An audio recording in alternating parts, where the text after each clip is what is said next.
Good morning. Today our little kittens are out of the kiln and we are going to get to glaze them.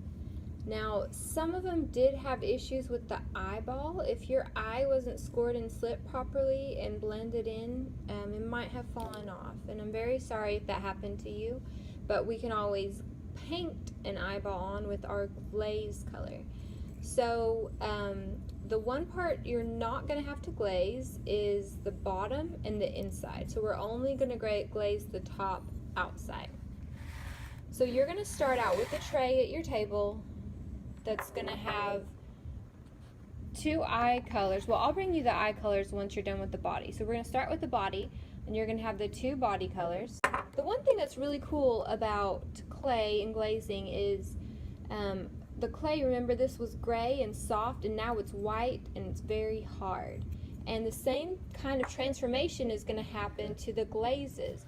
So this one over here that looks light brown, when it gets in the kiln, it's actually going to come out a beautiful gray color with some brown spots. And then the darker brown, it is going to turn a yellow and brown speckled glaze. So once you've chosen your color, we'll leave it on the blue tray so that everybody can reach.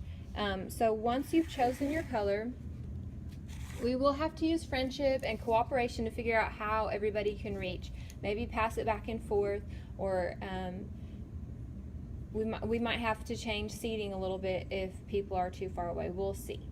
So the first thing you're going to do is you're just going to dip your brush in, and you're going to give it a nice coat. And actually, I'm going to bring you guys a little pink. If you want to give your cat a pink nose or even a pink inside the ears, probably wouldn't glaze those like I just did, but that's okay. So I'm going to try to leave my eyeballs blank so that later on I can color it the color I want. And you're going to paint the whole thing. And you can see as you go, it starts to dry off. And once the first layer is dry, you're going to go ahead and do it again. So I just barely finished the back, and you can see that the glaze that's dry is a little lighter brown. So you can see how some is wet and some is dry right there. So I'm just going to wait for a second. You could blow on it. And then I'm going to go ahead and paint another coat on your kitten. So you can think of it this way. He didn't really have any hair on when he was all white. We got to put his fur on, and he's still pretty cold. So we got to put another coat of fur on our kitty cat. Now that I have my second coat of glaze done on my cat, so I'm just going to put my brush back in there, and I'm going to raise my hand or give a thumbs up so that I will see you, and then I will bring you the tray, your table, if you're the first one, the tray that has the eye colors. Now these eye colors actually look pretty close to the color it's going to be after it comes out of the kiln.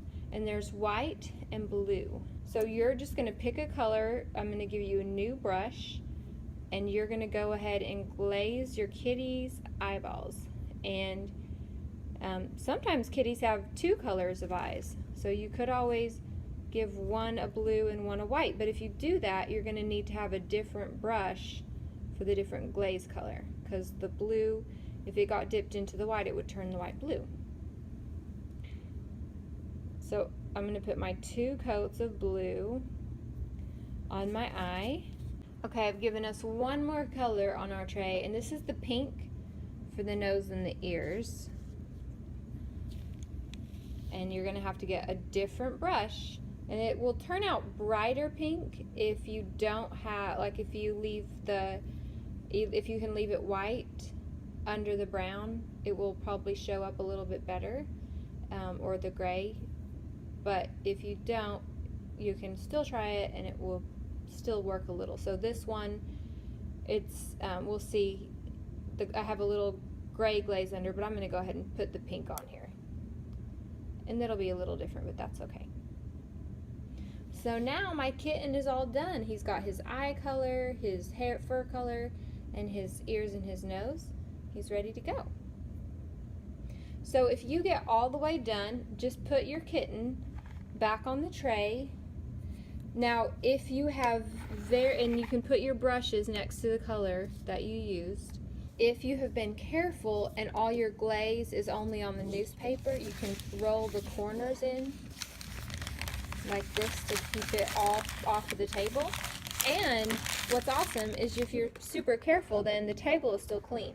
It's okay if you mess up the table, that is totally fine, but you will have to wipe it down with a wipe before moving on to the next activity.